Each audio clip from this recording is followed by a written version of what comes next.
So now we're beginning with lesson 2, and we're fast forwarding in history. Moving on past the era of the judges that we did last week, and now we are beginning the era of the kings. And it's all about King Saul, first Jewish king.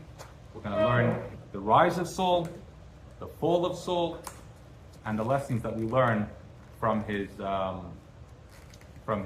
kingship. So shortly before entering the land of Israel, the Jews are instructed by Moses, to appoint a king over themselves, when the opportunity would later arise. So we're going to begin with text 1. This is the commandments that we have in the 5 books of Moses pertaining to the king. Text 1 on student page 40.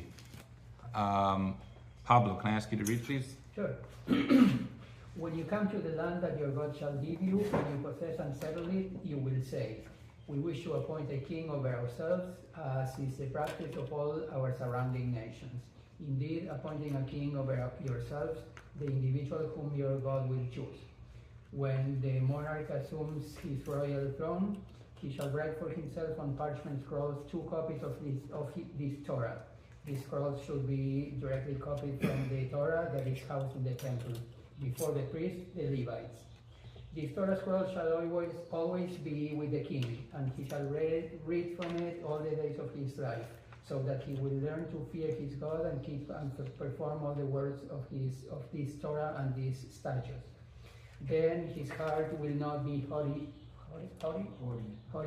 over his brothers, and he will not turn away from the commandments, neither to the right nor to the left. He and his descendants will then have a prolonged reign over Israel.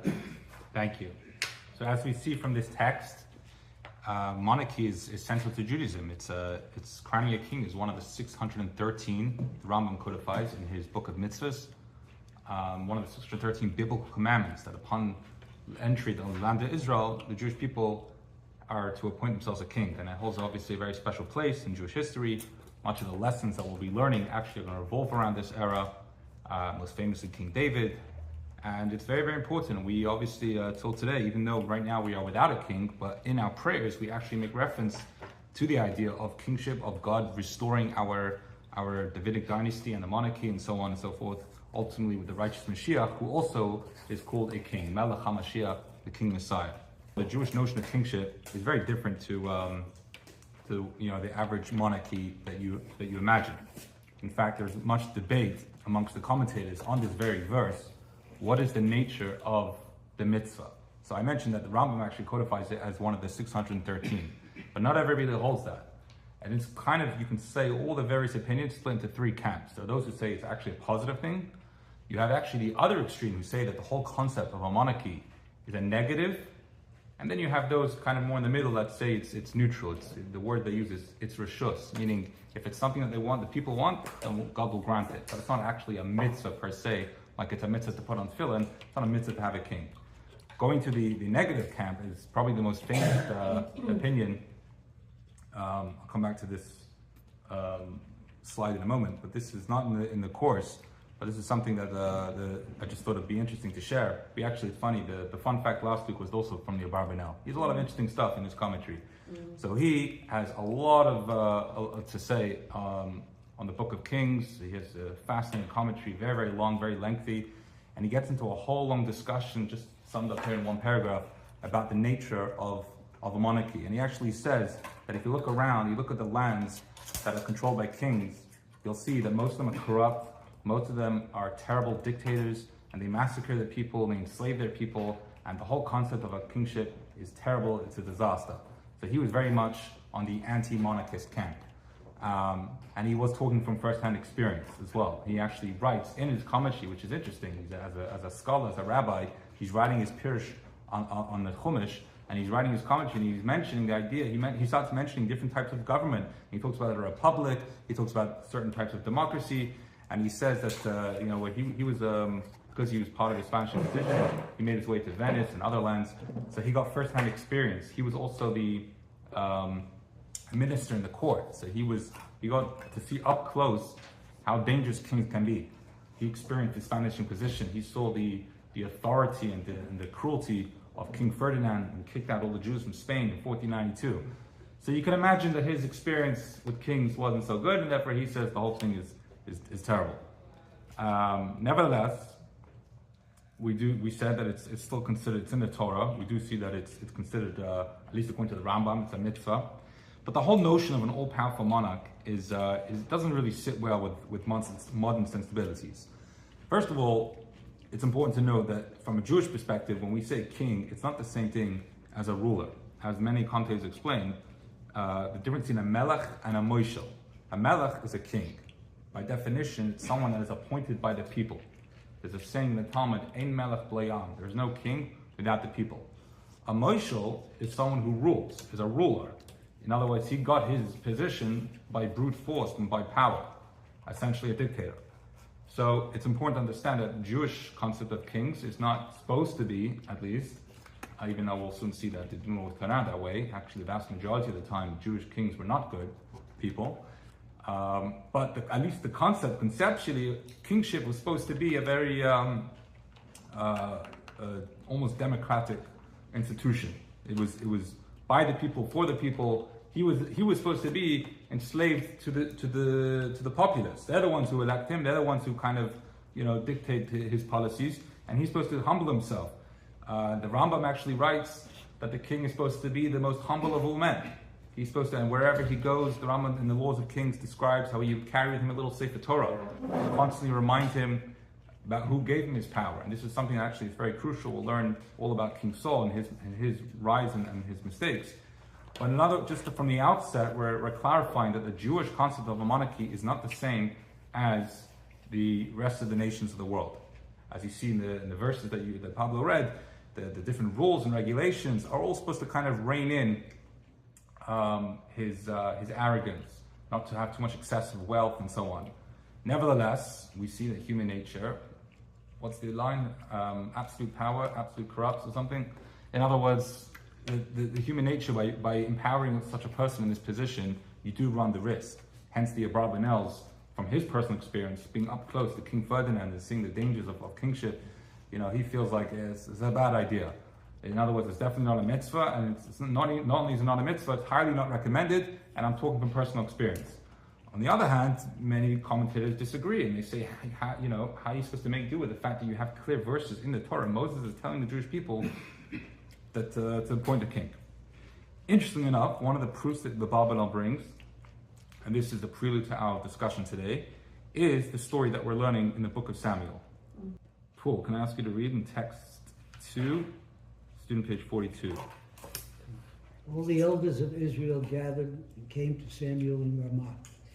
They said to Samuel, "You have grown old, and your sons do not follow your ways. Therefore, appoint a king for us to govern us like all the nations." Samuel was very displeased with their request for a king to govern them, and he prayed to God. God said to Samuel, "Heed the demand of the people in everything that they say to you. For it is not you that they have rejected. It is my sovereignty that they have rejected." Thank you. So this is one of the great passages that everybody grapples with in this context of discussion of monarchy. You cannot have a discussion in Torah perspective of monarchy without reading the story, because this seemingly is an anti-monarchist sentiment that Samuel is expressing, Samuel the prophet. And it seems to kind of fly in the face or reject what Moses actually commanded the Jewish people upon their entry of the land of Israel. And if, for whatever reason, a monarchy is a bad thing, is a negative, as many people feel, so then why does God acquiesce? Why does he actually agree and give in to their demands? Either it's a bad thing or it's not, right? So this story is one of the stories that the Abarbanel that we mentioned before actually brings to prove his point that Judaism does not endorse the idea of a monarchy. Nevertheless, most commentators do learn the passages that we read in the 5 books of Moses as a mitzvah, as an instruction, as an important thing, and certainly historically it was something that was a huge part of our history. So we obviously have to reconcile the passages that Moses says and the story over here with Samuel. But as per God's instruction, Samuel the prophet, appoints a king, and his name was none other than Shaul, or Saul. Saul, the son of Kish, and we are introduced to him in the following verses. Morris, if you don't mind to read, student page 43. There was a man from the tribe of Benjamin. His name was Kish, the son of Abiel, the son of Zeror, the son of Bekorah, and the son of Achiel, the son of distinguished Benjamin, a mighty man of valor. He had a son whose name was Saul. He was exceptional and good. No other Israelite was better than he. From his shoulders and up, he was taller than all the people. Thank you. And then the narrative continues that Kish lost his donkeys. Kish, by the way, is and his son Saul are the ancestors of Mordechai. Mordechai the Tzaddik in the Purim story. When we're introduced to Mordechai in the book of Esther, it says Mordechai ben Yor ben Shimi ben Kish. So this is his bloodline, which there is a whole connection. If there's time, we can explore that. And then the story continues. Kish loses his donkey, so he sends his son Shaul to go find them. Shaul and his attendant are looking for like 3 days, and they can't find these missing donkeys. So what do? They go to visit the prophet Shmuel, right? What a good reason to visit the prophet, to go find your missing donkeys. At the end of the day, he'll know. So he lived nearby, and perhaps he could prophetically inform them. And meanwhile, the day before, God actually informed Shmuel that the new king was going to appear on the following day. So Shmuel was anticipating someone to just show up on that particular day. And lo and behold, Shaul approaches the prophet, and immediately he is identified as the one that God promised to be the future king, the first to be chosen to be the first king of the Jewish people. So secretly they have this private affair, this private coronation of the king. It's a private ceremony, nobody else is there. And following this private ceremony, that's when Samuel the prophet calls for a national gathering for a great public crowning of the new king. And it's at this ceremony that actually Shmuel draws lots. He makes like a gerul that demonstrates that Shaul's choice as king is divinely ordained, that it comes from above. So this is in student page 44. I'm going to read quickly the next few texts because they're quite long. Samuel brought near all the tribes of Israel, and the tribe of Benjamin was singled out by the lottery. Samuel then brought near the tribe of Benjamin by its families, and those of the family of Monarchy was singled out. Eventually Saul, the son of Kish, was singled out. They sought him, but he was not to be found. The Israelites further asked of God, "Has the man arrived here yet?" And God responded, "He is hidden among the baggage." They ran and they brought Shaul from there. He stood in the midst of the people, and he was taller than all the people from his shoulders and upward. Samuel said to all the people, have you seen the one whom God has chosen? There is none like him among all the people. The people all shouted, "Long live the king, Yechi Melech." Samuel sent all the people away to their homes. Saul too went to his housing in Gibeah. With him went those soldiers whose hearts were inspired by fear of God. There were scoundrels, however, who announced, "How will this fellow save us from our enemies?" They ridiculed him and brought him no gifts, but Saul remained silent. So this was the public coronation. Following that, Shaul was immediately confronted with his first challenge. Actually, if you remember last week, we learned about the war of the Ammonites. So they had instigated against the residents of Gilead. So this is a little less than a century later, and they're at it again. You can imagine, right? This was the lifetime of the experience of living in the land of Israel, constantly surrounded by your enemies. And there wasn't just a decade that would go by without another war. So then it carries on and it says, this is Shaul's first war. Nachash, the Ammonite king, came and encamped and prepared for battle against Jabesh Gilead. The people of Jabesh said to Nachash, "Make a treaty with us and we will be your servants." Nachash responded, "I will make a treaty with you on the condition that the right eye of every one of you is gouged out. This will be a symbol of shame for all of Israel." The elders of Jabesh replied, "Give us 7 days' time that we may send messages to all the borders of Israel, informing them of this ultimatum. If no one comes to save us, we will come out to you and submit." When messengers from Jabesh Gilead arrived at Gibeah, Shaul and relayed the message to the people raised their voices and wept. Just then, Shaul was returning from the field behind his oxen. "Why is everyone weeping?" he asked. The people repeated to him what the men of Jabesh had said. The Spirit of God rested upon Saul. When he heard those words and he became very angry, he took a pair of oxen, cut them into pieces, and sent the pieces by messenger throughout Israel, proclaiming, "This is what will be done to the oxen of anyone who does not follow Saul and Samuel." The dread of God fell on the people, and they came out as one man. Saul counted the people of Bezek. The men of Israel numbered 300,000, and those of Judah 30,000. They told the messengers who had come, tell the people of Jabesh Gilead that tomorrow by noontime your deliverance will have arrived. The messengers went and relayed the message to the people of Jabesh, and they were related.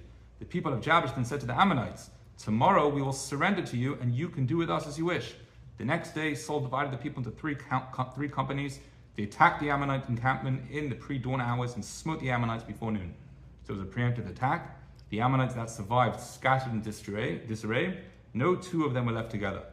The people then said to Samuel, who was it that said, shall Saul reign over us? Turn these men over to us, and we will put them to death. But Saul said, no one will be put to death today, for today God has provided deliverance for Israel. Samuel then said to the people, come, let us go to Gilgal and reaffirm Saul's kingship. The people all went to Gilgal, and there before God they crowned Saul as king. They offered peace offerings to God, and Saul and all of Israel greatly rejoiced there. The victory of the Ammonites was a pivotal moment in Saul's leadership, and it brought the nation together in a level of unity that hadn't been experienced since the times of Moses. And this is what we mentioned last week about the era of the judges and the lack of cohesiveness and unity. And you see that the constant questioning and second guessing of leadership, that it took this tremendous victory to finally galvanize the people, and for the first time in hundreds of years, over 4 or 5 centuries, probably more, if you want to go back to the time of Moses, the Jewish people are actually together. They were actually a united people. And this is virtually you see the unusual expression in the Hebrew. It says that they celebrated Yismach Sham Yisrael Ad Ma'od. It uses a deliberate language. They celebrated with like extra joy. And as we read, following the victory, now we have a third coronation. So just to keep up or to recap. So Samuel anoints Saul privately, and then there is a more public ceremony where he's chosen through a lottery. And then there's this victory with Ammon, and then there was this unanimous coronation. Because even when they made the lottery, you saw it said there were still scoundrels over there who doubted Saul. And this is kind of like the peak of Saul's career. This is as good as it gets. And from here on in, it's all downhill. But this is the good part. Now he's proved himself, and now there's a third coronation. And this time, it's a coronation that's conducted by the people. So we see how crucial it is in the Jewish concept of monarchy. We said before, we explained the difference between a melech and a moshel. The king in Judaism has to be accepted by the people. And it took 3 rounds, as it were, until Saul's kingship was now complete. But the happiness, and this is the tragedy of the story of Saul, the happiness of this victory didn't last very long, and very quickly he makes a series of mistakes which costs him his crown. So now we have another war, and this is against, this time, the Philistines. This is Israel's old enemy. Pretty much ever since we entered the land of Israel, the Philistines have always been a thorn of our side. The Philistine, or the Pelishtim in Hebrew, they occupy the southwest coastal area of Israel, which is known today as Gaza, believe it or not. And that's where they launched their attacks. And they had always been a thorn in the Jewish people's side. And they had like the credit, for lack of better words, of being like the longest enduring enemy. Like they just kept going. They kept going at it, and they from the time we entered the land of Israel, they were always there. Probably most famous with Samson the mighty, Shimshon. He famously battles with them. But even that, it was a small period of peace. I mean, the greatness of Shimshon was that actually the verse tells us a fascinating thing, that it says that even after Shimshon passed away, there was still a period of 20-year peace, because the fear and the aura of Samson the mighty, he dealt them such a devastating blow that they didn't want to start with the Jewish people. Even after he had passed away, they were still traumatized from that experience. So he reigned for 20 years as judge, and then for another 20 years, the aura of Samson was still upon them. But then eventually they mustered the strength. Again, we saw in the video how in the times of Eli, the high priest, he had to fight them, and they actually captured the Holy Ark. So they have the Aron in their midst. During this story right now, they are holding the Aron HaKodesh, which was only later retrieved many years later. They destroyed the Mishkan in Shiloh, and it's only during the times of King David when they're finally put to bed once and for all. They take out the Philistine governor, and that's when they finally get rid of them. But now they still pose a threat to the Jews, and actually they control parts of the country. So, earlier on, Shmuel had told Shaul, he said in page 48, he says to them, you will go down to Gilgal before me, I will come to you and offer burnt offerings and peace offerings. Wait for me in Gilgal 7 days until I come to you, and then I will instruct you about what to do. So the Philistines had mobilized for war and caused Shaul, realizing that an attack was imminent, to call up the entire Jewish army to active duty. And the army gathered in Gilgal, and they were ready to strike preemptively. So just before that, Shmuel, this is Samuel's instruction to Saul. Interesting enough, later on in history, Saul actually is going to die in battle in their hands, and it's only David who completely vanquishes them. But anyways, here's what happened. In text 4b, student page 48, Saul waited 7 days for the appointed time that Samuel had set, but Samuel did not come to Gilgal. And Saul's people began to disperse. They began to panic. So Saul said, bring me the burnt offering and the peace offering, and he offered the burnt offering. As Saul finished offering the sacrifice, Samuel arrived, and Saul went out to greet him. What have you done? Samuel asked. Saul responded, I saw that the men were scattered from me, and you did not come on the appointed day. And the Philistines are gathered in Michmash.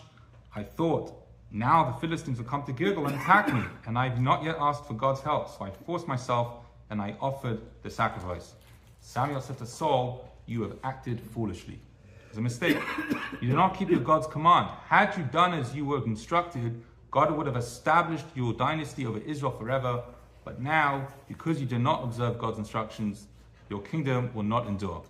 God has sought out a man after his heart and has appointed him to be ruler over his people. This is a reference to King David. So this is the beginning of the Saul's series of mistakes. He had a test, basically. He was faced with a scared and fleeing army, and there was a possibility that while waiting for Samuel to arrive, who seemingly was late, the people would have abandoned battle. So Shaul felt like he had to do something, he had to make a move. So he took matters in his own hands, and he offered sacrifices. And that's when Shmuel shows up and he says, you didn't trust me, you didn't trust God, you should have waited, you should have a little bit more faith. And this is why his kingdom was lost, because he didn't wait a few minutes. Now in hindsight, it's clear that this was a test of faith.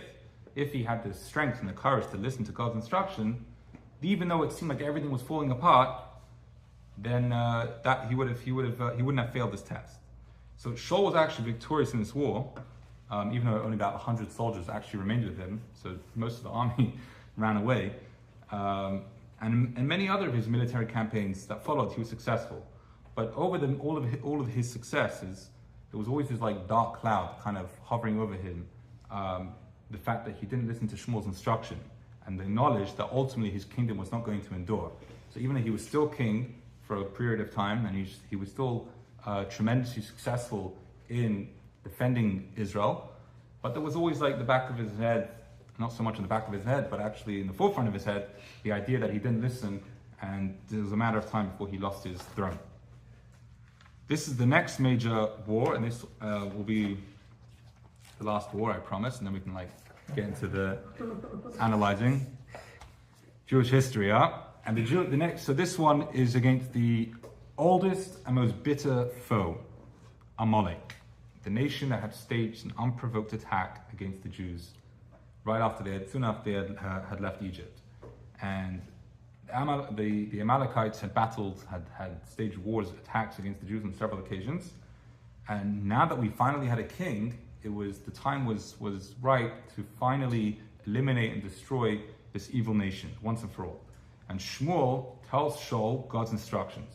Go and wipe out the Amalekites.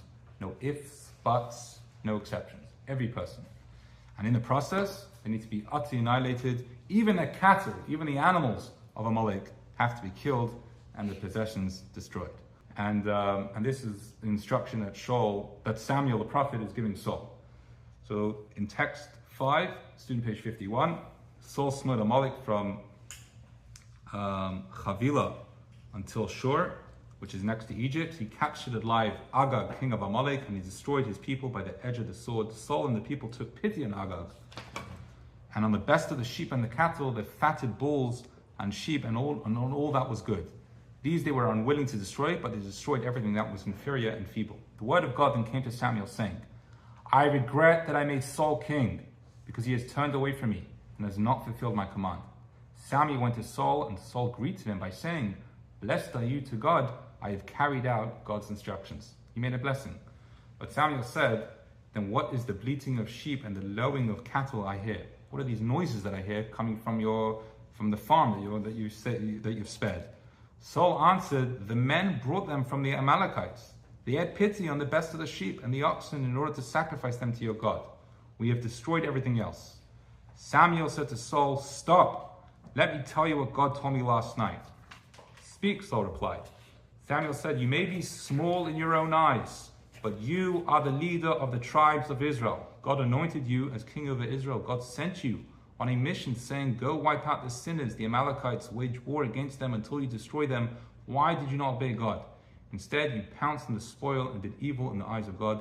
Saul answers, I did obey God's directive. I went on the mission that God sent me, and I brought back alive Agag, the king of Amalek, and I destroyed the Amalekites. The people took sheep and oxen from the plunder, the best of that which was to be destroyed.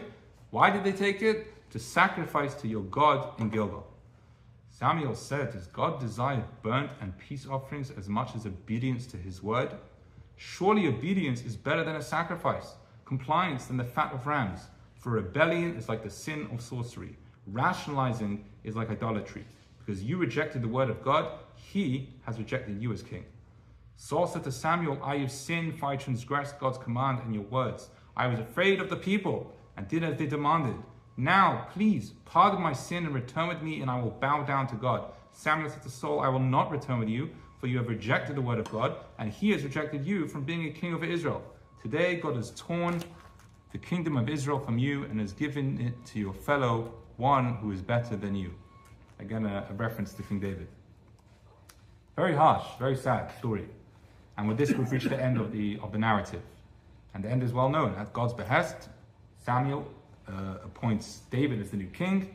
And with this began Saul's steady decline until he died in battle against the Philistines after having ruled Israel for only 2 years. A very short reign. So here are the primary questions that we kind of want to address.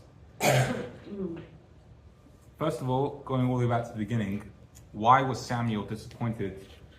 And this is really the essence of the class, in the Jewish people for requesting a king. What made Saul worthy to be king over the nation? Why was he chosen? What were his character flaws that precipitated his downfall? Why did Saul's errors warrant stripping of kingship? In what way did they outweigh his virtues? And what can we learn from this story? To analyze this story, we kind of have to talk a little bit about what it takes to be a leader, and analyze specifically. We're going to put Saul on the therapist chair and analyze his qualities, his virtues, and his mistakes. First of all, like Hindle said, it's clear that anyone who he completely shunned the limelight. It's clear that this is a person who didn't like the spotlight. The fact that he was hiding from the people at his own public coronation. I mean, could you imagine? He's supposed to be coronated as king, and he's hiding. And they're all looking for him. Where's Saul? Where's Saul? We're trying to make this guy king. And it's clear if he was alive today, he probably wouldn't be running for presidency. And there are also other indicators, though. There's the fact that after he was crowned king, we read right afterwards, what does the verse say? It says he went back home. He went back to his regular life. Instead of trying to consolidate and to secure his new royal position, he went back to what he was doing, attending his father's donkeys. And then the fact that he pays no attention, it says that there were people who mocked him. It says the scoundrels that were speaking disparagingly about him. And it says he was silent. He refused to allow for them. And later on, when he finally did prove his worthiness, the people said, hey, we should hold those accountable. Those who doubted you should be put to death. And Saul says, no, leave them alone. He spares them. So he has this really powerful humility. In fact, the Talmud says in text 6, the student page 54, you want to know why he merited the kingship? Because of his humility. Moshe tells the Jewish people all these rules and regulations about how the king is not allowed to have all these different material possessions. all of those things all revolve around the same concept, that we want to make sure that we don't want a haughty king. Because that's the danger, obviously, of a monarchy, as we saw. And that's why we have such divergent opinions about the concept of kingship, is because it's a very scary concept. Give a human being such power, such a position, is very, very scary. And most of the time, historically, it didn't work out. Not just in the non-Jewish world, even in the Jewish world. We have very few kings that actually was a success story. You know, Saul, who we saw today, was a relative success in terms of battle and protecting the Jewish people, but on his personal level, it didn't last. Solomon, David, Chizkiyahu come to mind, but for the vast majority of them, the Jewish kings and non-Jewish kings were wicked, and power corrupts, as they say.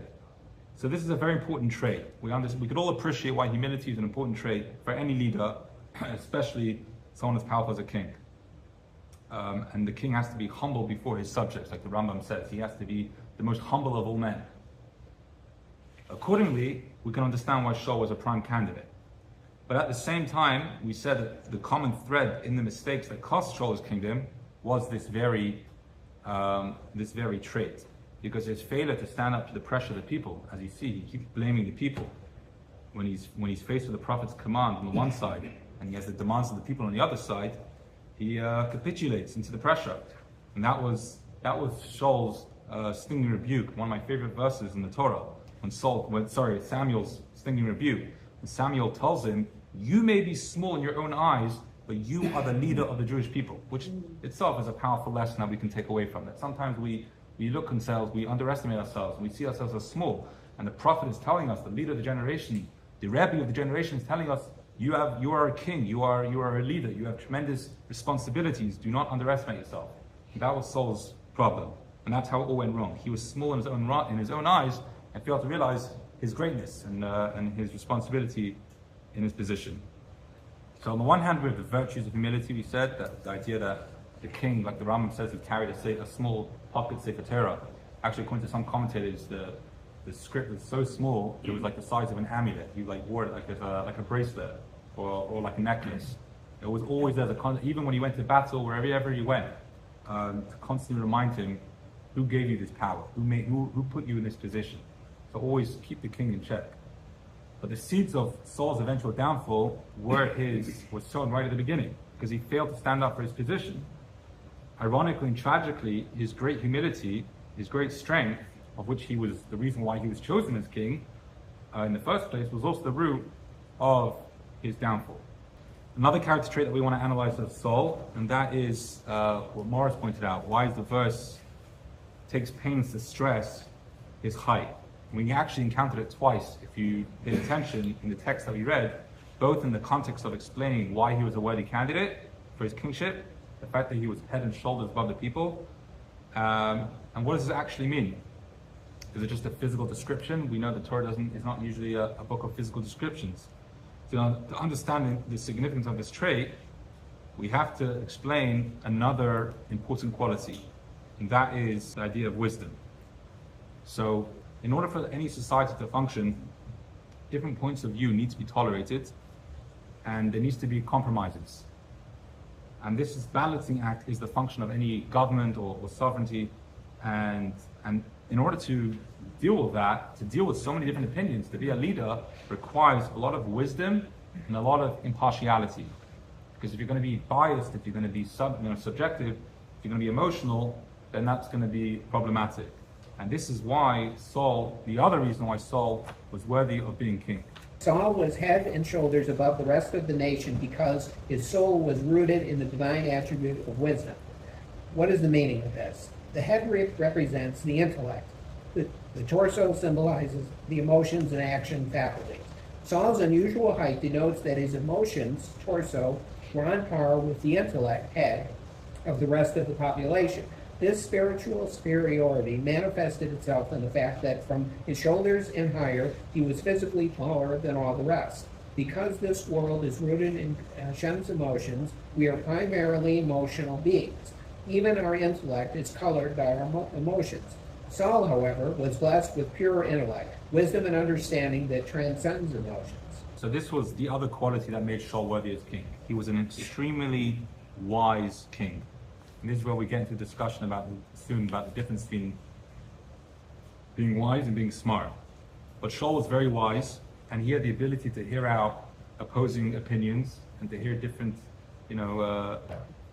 positions, and able to appreciate both and where they all come from and the strengths and weaknesses of each person's argument, and somehow incorporate them the best of the people to serve the national interest. And that's why he was chosen as king. He was very good at that. But once again, we see that the very quality that granted him his kingship was also the source of his downfall and why he lost his throne. You see, regarding Shaul's first mistake, the fact that he didn't wait for Samuel the prophet to arrive, he shouldn't have panicked. He should have waited a little longer. The verse actually tells us, it uses the verse when Samuel rebukes him, he says niskalta, he says, you acted foolishly. But the Hebrew word niskalta, the root of the word is sakal, and doesn't actually mean a fool in the common sense, but actually it means more a person who lacks intellect. The word sakal, as you see over here, is surprisingly similar to another word known as called seichel. The difference between the letters samach and the sin, the difference of one letter. So a sachol is not the opposite of one who has seichel. It's actually someone that's very close to it. It's not someone who lacks intellect. That's a shaita. We have a word for that. Shaita is really a fool. Literally, translated as a fool. When Samuel says in Skalta, it's very precise. He's not saying you're a fool in the colloquial sense of the word, but actually you acted without intellect. In other words, it refers to someone who has it. He has the capacity for intelligence, but he didn't behave appropriately. He used it mistakenly. He used his intellect and arrived at an erroneous conclusion. That was Shaul's foolishness. Not that he didn't use his intellect, not that he was like stupid, but the fact that his foolishness was using his intellect and arriving at a mistaken conclusion. And you see that in his attempt to excuse himself. He claims that he misunderstood Samuel's instructions. He says, you did not come on the appointed day. In other words, Shaul was saying that he thought that the command was to wait until the seventh day. Right? He said to him, wait for me until the seventh day. He thought, his expression in the Talmud, ad v'layad b'chal, until but not included. Shaul was saying that he thought that the command was to wait until the seventh day, and not inclusive of that seventh day. Once the seventh day begun, so he went ahead, and Shmuel didn't arrive, so Saul thought he'd just carry on and do his thing. In his estimation, using his own intellect, using his own seichel, he actually thought he was within the bounds of the prophet's instruction. The prophet said, wait until the seventh day. He didn't mean until, inclusive of the entire seventh day. He meant once the seventh day has started. As you see in text 57, Samuel told Saul, you imagine that you would use your wisdom to circumvent God's instruction. In fact, however, you acted foolishly in disobeying the instruction. You were wrong to interpret and to theorize instead of simply obeying the prophet's words. So here you see the commentary in the Malbim explains explicitly what the mistake was, and that was the use of rationalizing. Saul's misunderstanding was caused by his lack of willingness to accept the instructions at face value. Instead, he hyperanalyzed it. He didn't mean until, he meant a little bit. He had all kinds of calculations. And the second mistake, the sparing of the Monarchy king and the livestock, was also a result of the similar error. The Alter Rebbe, and this is where Chassidus really helps in this story, explains that it was precisely Shaul's great mind, and he had actually righteous intentions, that led him astray. He theorized that we know the whole idea of concept of sacrifices is taking something physical and elevating it for a spiritual purpose. What could be a greater transformation? What could be a greater sacrifice or a greater gift to God than taking the very evil of Amalek and using that for a spiritual pursuit, right? Isn't that what we always talk about? How we have to go out there and transform the physical world and uplift into a spiritual entity. So wouldn't that be the greatest example? No. As we see, it's not. In fact, there are things which are off limits, right? There's a concept that you don't do a mitzvah ba'al aver. You cannot do a mitzvah that is facilitated or that is preceded by a sin. You don't do something wrong in order to, in the name of transforming it for a spiritual pursuit. So that was Shaul's calculation. He wanted to take something that was really, in the depths of what the Kabbalists call the klippa, the evil side, and to use that for a spiritual pursuit. So we saw these two traits, we saw these two mistakes. Are they connected? Is there a connection? Are humility and intellect two unrelated character traits that just happen to be converged? in the personage of soul, or is there a relation between the two? So to understand the connection between wisdom and humility, we have to get into a little bit of Chassidus and understand the difference between intellect and emotions. So last week we focused a lot on the importance of seeing things objectively, as opposed to a subjective view, which is, tainted by our personal biases. And the distinction between objectivity and subjectivity, to a large extent, is the difference between the mind and the heart, the intellect and emotions. Emotions are generated by our subjective experiences, based on our interactions. That's how we feel about a certain thing. It's always at the center of our emotions, our decision making, and so on. The idea of seichel in this context is the ability to transcend one's emotions, to see things from an objective stance. And this is what the previous Rebbe explains in text 58, the difference in emotions and intellect. And basically he explains how emotions are self-centered. Emotions are all about me. How is this person treating me? How do I feel about this? How does this occurrence make me feel? Right? Emotions cannot exist in a vacuum. They're independent of a self-aware entity that's freeing them. On the other hand, the mind, seichel, is different. Like the Friedrich Rebbe explains, seichel, truth, is much larger than me. Right? 2 + 2 = 4, regardless how I feel about it. It's something that goes beyond my emotional experience, and that's something that we all have. That's what separates us humans from animals. We all have the capacity to analyze concepts, to see things from an objective truth, and even to decide to do things which are not comfortable, that I'm not comfortable with, or not necessarily with my own self-interest. The ability to do that is the power of the mind. Shaul's 2 qualities, his wisdom and humility, are in fact closely linked. Because emotions, as he explained, are egocentric, they're self-centered. That's just by the very nature of the beast. And therefore they're arrogant. Intellect is cold, it's objective, it's humble. Oftentimes we associate intellectual genius, we think of these academics that you see on the news, and they seem so pompous and so arrogant.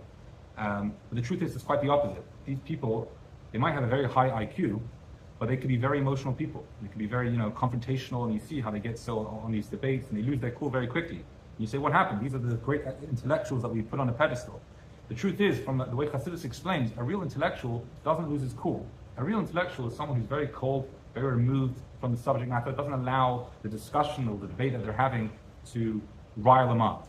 He sees it completely from a distant point of view. It doesn't see himself as being important in the conversation. It's about ideas. It's about seeking truth. A true intellectual is actually someone who's humble.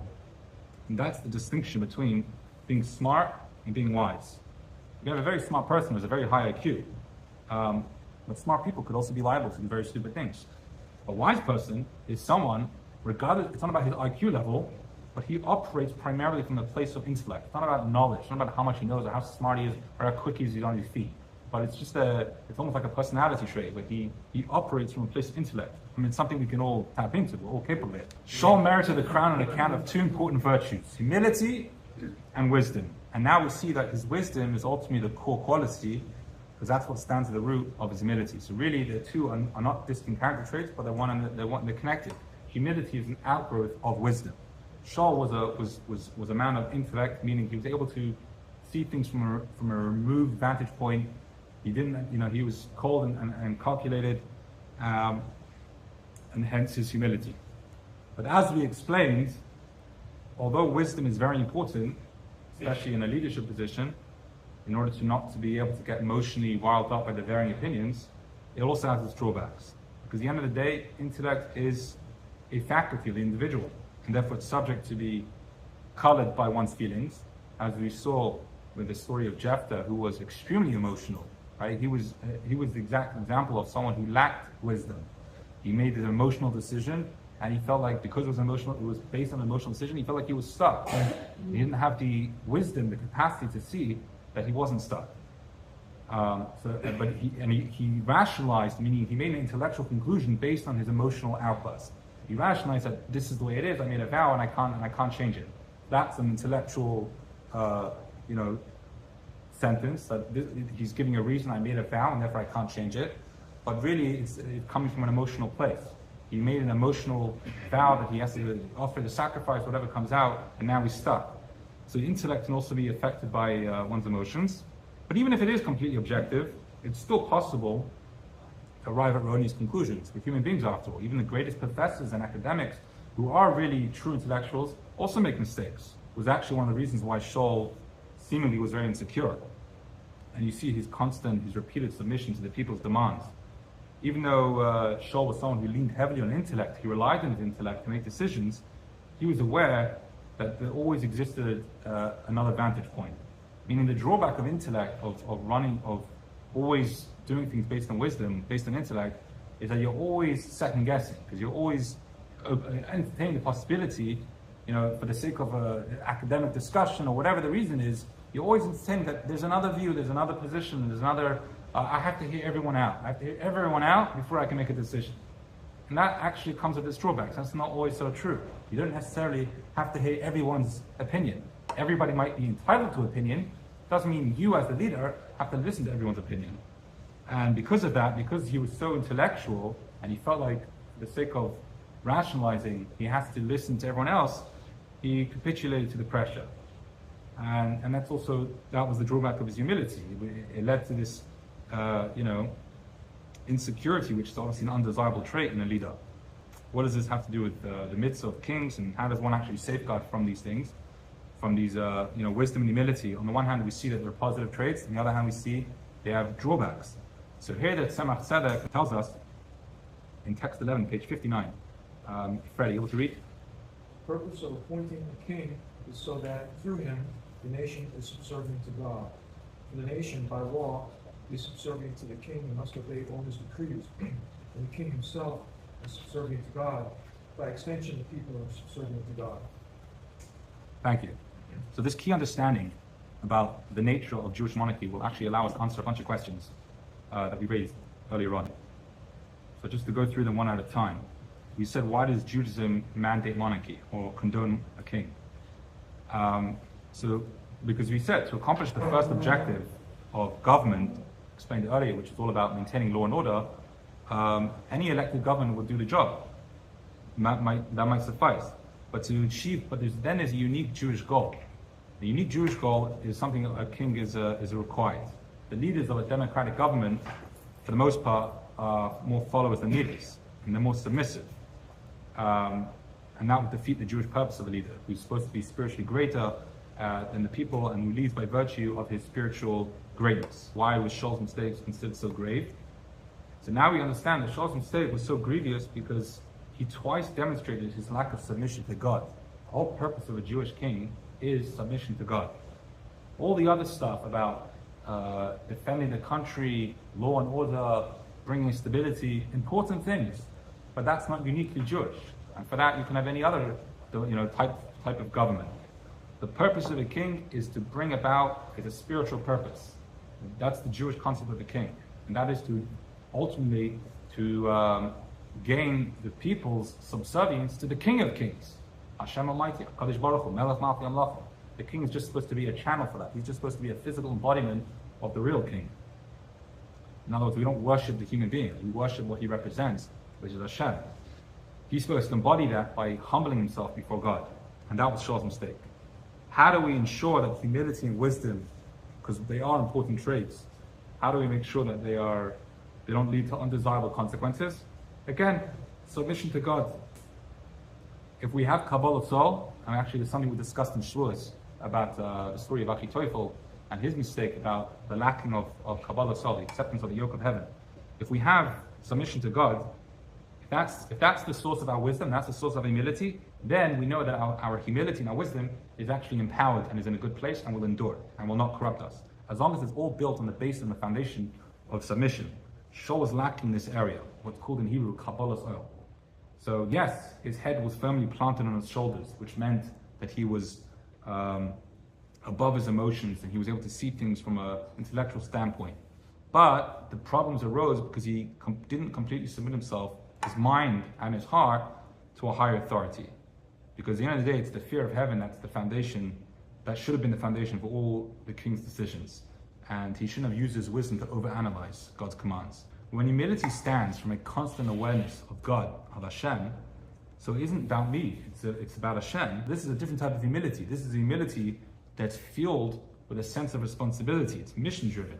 Because I'm now I'm like a funnel to God, So I actually become empowered.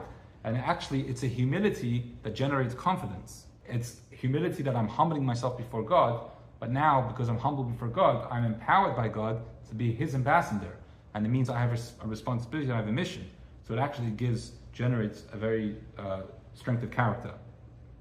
Why was Shmuel upset? So now we can understand why he's upset. If you remember carefully, when the Jews approached him, they said, we would like a king like all the nations. That's the key word. In other words, to impose law and order. So that's why he was upset. Is that a bad thing? No, it's not a bad thing. Shmuel's upset because that's very elementary. That's basic. That's why God actually agrees. He says, look, if that's what they need right now, they feel like they need some stability, some form of government to protect them from all these enemies as we see all the wars. Okay, granted. But they are disappointed because this is not the Jewish ideal. This is not the value. When Moshe tells the Jewish people, so we see it's not a contradiction. When Moshe tells the Jewish people, when you enter the midst of appointing a king, this is what he had in mind. And this is what we pray for. This is what we yearn for. This is actually the type of, when we talk about a king, we talk about someone as the spiritual leader. That's someone that's, yes, he'll wage battles, yes, he'll defend us, yes, he'll create stability, but his most important role is spirituality, is to infuse the Jewish people with a spiritual purpose and mission. So this request of the people was a real letdown, and it showed the lack of importance that they recognized, the lack of importance the people attached to submission to God. But God nevertheless agrees, and that leads us to incredible irony. The Jews got exactly what they asked for. They wanted a king like all the nations. They weren't concerned about is this king going to be someone who's subservient to God? It wasn't something they were asking for. They wanted a king like all the nations. And that's exactly what they got. They got Shaul, who was an amazingly talented leader, a wise leader, a humble leader, but he was deficient in exactly the one area that the Jewish people didn't ask for, and that is subservience to God.